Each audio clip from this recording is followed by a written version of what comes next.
20일 KMA 뉴스브리핑입니다.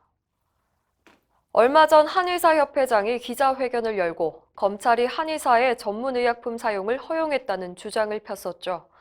그런데 검찰의 공소장을 살펴봤더니 전혀 사실이 아니었습니다.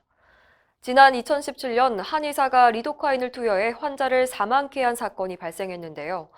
의협은 이 한의사와 리도카인 공급업체를 고발했습니다. 검찰은 최근 한의사에게 벌금형을, 공급업체는 불기소 처분을 각각 내렸습니다.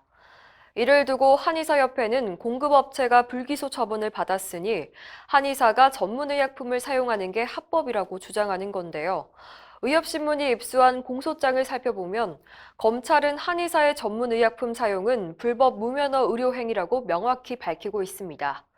의협은 해당 사건의 한의사가 이미 의료법 위반으로 처벌됐는데도 한의사 단체는 의도적으로 왜곡하는 후안무치한 행태를 보이고 있다고 지적했습니다. 한의협의 억지 주장에 약사들도 비판의 목소리를 내고 있습니다. 대한약사회는 19일 입장문을 통해 한의계의 주장은 의료윤리가 마비된 행보라고 질타했는데요.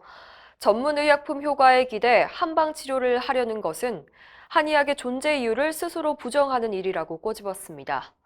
특히 최근 첩약급여화 등 한의계에 대한 특혜성 정책이 남발되는 틈을 타 전문의약품 사용 확대를 선언하는 것은 환자 안전에 대한 기본적인 의무를 부정하는 것이라고 강조했습니다.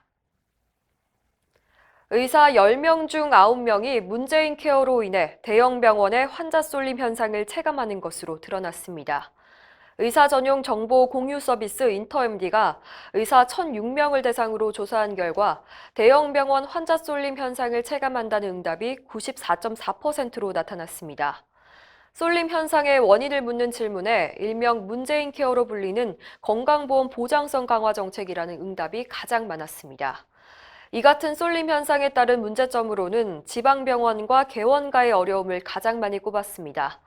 환자 쏠림 현상을 해결하기 위해서는 수가 체계와 의료비 부담 등 의료 전달 체계 개선이 가장 시급하다는 응답이 63.6%로 가장 많았습니다.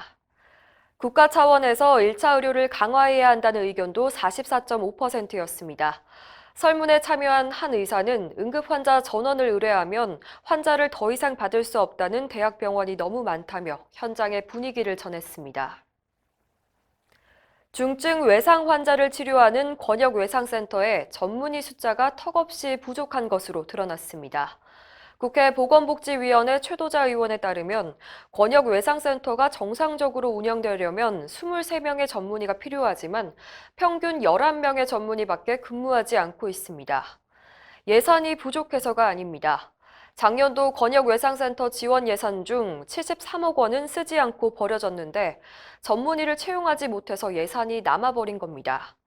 지난해 전문의 인건비 지원액을 1억 2천만 원에서 1억 4천만 원으로 올렸지만 인력을 충원하지 못했는데요. 인건비보다는 근무 요건을 개선해야 한다는 지적이 나오고 있습니다. 박능우 보건복지부 장관은 19일 열린 국회 보건복지위원회 전체 회의에서 다양한 처우 개선 방안을 협의 중이라고 밝혔습니다. 이날 보건복지위원회 전체 회의에선 매년 반복되는 의료급여 미지급금 문제도 지적됐는데요. 보건복지부는 올해도 예비비를 통해 해결하겠다고 밝혔습니다.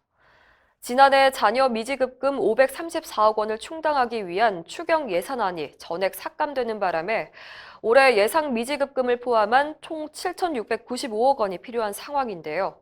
박능우 장관은 작년과 마찬가지로 예비비로 해결하겠다고 답했습니다.